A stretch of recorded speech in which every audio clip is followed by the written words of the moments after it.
Mbese ndakubaza wewe wigeze uja ahantu ukabona hari abantu bubahwa ukabona ni ba bantu bagiye ahantu bavuze ijambo ukabona abantu bose babatega ugutwi kandi bakabumviriza, ariko hakaba hariho n'abandi bantu bashobora kugenda ahantu ukabona ni ba bantu badashobora kumviriza, ukabona ni ba bantu bavuze ikintu ahubwo ukabona baca batera baguma babasuzugura.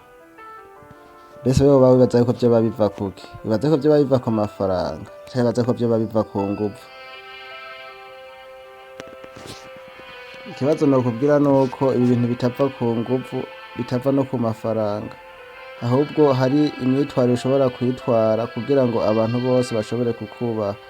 Ico nogusaba nimba nawe woba ushaka kubahwa nuko wokumviriza ikiganiro gushika ku musozo, kuko naguteguriye ibintu 10 uko ushobora kwitwara bigatuma wubahwa muri sosiyete.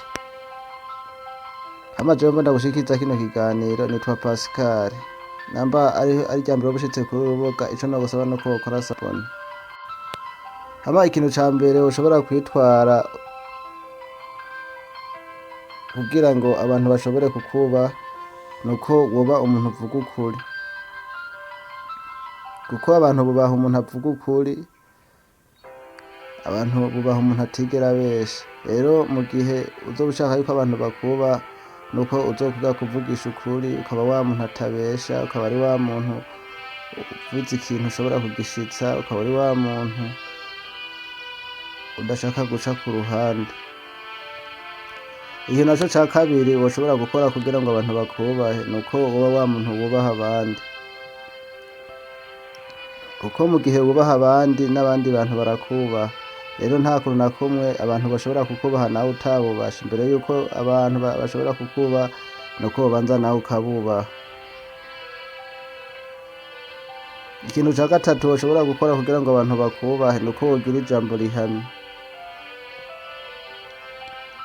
Namba uvuze nk'ikintu ukaba ari nk'abantu babwiye nk'ikintu, ukaba wa muntu utavuga ibintu ngo bigumize mu majambo, ahubwo ukavuga ya majambo ukayashira no mu bikorwa.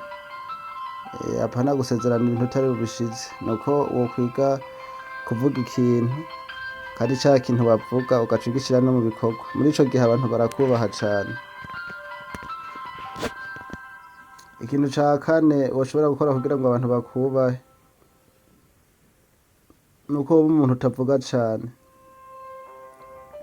kuko abantu uko bameze ni ba bantu usanga bubaha abantu batapfa ivyo bavuze, bavuga ibintu bakabivugira mu gihe ca nyaco. Kuko kenshi iyo uri umuntu ukaba ari wa muntu uguma uvuga amajambo menshi, ukaba ari wa muntu uguma udaradanganya nyene ubujambo bwinshi, muri ubwo bujambo bwinshi harimwo amajambo uza gusanga uvuze adakenewe, ugasanga ya majambo wavuga menshi, ugasanga hariho amajambo amwe ashobora gutuma utabonekana neza mu bantu. Rero ico nokubwira nuko wokwiga kuvuga bukebuke, ukavuga ibintu bikenewe apana kuvuga ibintu bidakenewe. Ikintu naco ca gatanu woshobora gukora kugira ngo abantu bakubahe nuko woba wa muntu udafise discipline, kuko abantu uko bameze ni abantu bubaha umuntu afise discipline, kandi urumva nta kuntu na kumwe bokubaha umuntu adafise discipline. Ukaba ari wa muntu umenya gukontorora ibintu vyawe, ukaba ari wa muntu babona ugaragara neza, kuko urumva nta kuntu na kumwe bokubaha babona utari umuntu nyene ufise discipline. Usanga uri umuntu umeze ukundi kuntu umeze nyene atari ibintu bishimishije, abantu nta kuntu na kumwe bashobora kukubaha. Rero nuko mukwiga kugira discipline, nyambara amafaranga yawe ukamenya ukuntu uyajera, ukambara neza, ukaboneka neza. Muri ico gihe abantu barakubaha. Ikintu naco ca gatandatu woshobora gukora kugira ngo abantu bashobore kukubaha nuko wokwiga ibintu bishasha, ukaba ari wa muntu ubonye ibintu bishasha ukaba wamaze kuza kuvyiga, kuko iyo abantu bakaba babona yuko uri umuntu ufise ubumenyi, rimwe na rimwe abantu barakumviriza kandi baragukurikirana.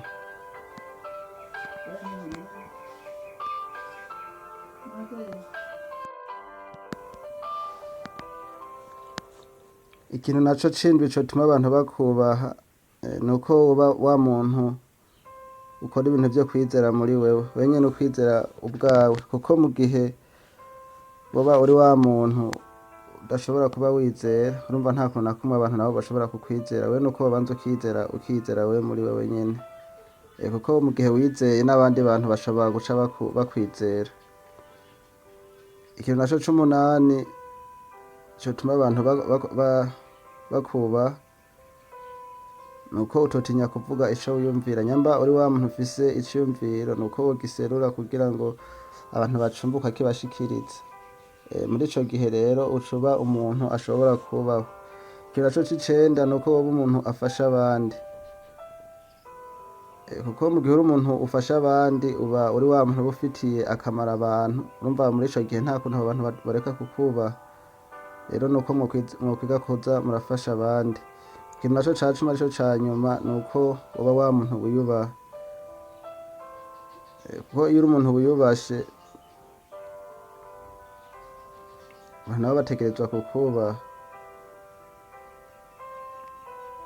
Hama ico numva nobabwira nuko kubahwa bidaterwa n'amafaranga umuntu afise. Kubaha biva ku ngeso n'imyitwarire umuntu aba afise.